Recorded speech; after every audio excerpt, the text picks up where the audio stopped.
Pierre-Henri Leroy, qu'est-ce que les assemblées générales 2014 des entreprises nous révèlent en matière de rémunération des dirigeants? Elle révèle que le processus C1P commence à fonctionner assez bien et que les sociétés ont fait un gros effort d'information. Donc ça, c'est tout à fait positif. Il y a encore toute une série de situations effectivement qui sont critiques. On a observé relativement peu de contestations, mais tout de même des taux tout de même qui sont en moyenne assez sensibles, de l'ordre de 4%. Et donc on est tout de même dans des taux de contestation qui, par rapport à d'autres résolutions, restent élevés. La rémunération des dirigeants est souvent multiforme, mais est-ce qu'on manque de transparence pour avoir une bonne lisibilité en la matière? Moi, je trouve que la transparence ne doit pas être l'excuse de la responsabilité. L'important, c'est d'abord, effectivement, d'avoir l'information, c'est vrai que c'est nécessaire, mais d'exercer aussi son droit de critique.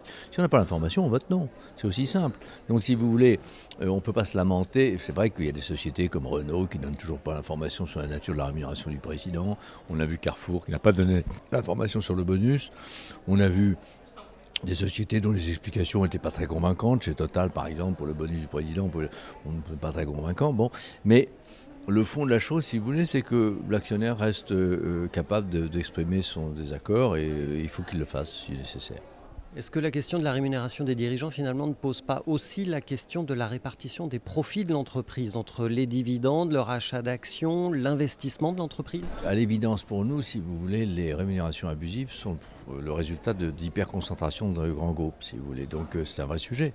Mais c'est un sujet dont la réponse n'est pas, à mon avis, dans une transformation, une régulation au niveau de l'entreprise, mais beaucoup plus une régulation sérieuse des phénomènes de concurrence.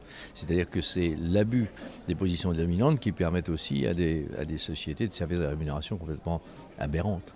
Finalement, pour renforcer la responsabilité sociétale des entreprises, est-ce qu'il faut une loi, un rapport contraignant ou au contraire, est-ce qu'il faut se baser sur la bonne volonté des entreprises? Non, il faut se baser sur la bonne responsabilité des acteurs, c'est-à-dire véritablement les institutionnels, les actionnaires institutionnels, les fonds de pension, les caisses de retraite, tous ces gens-là doivent véritablement exercer sérieusement leur droit de vote.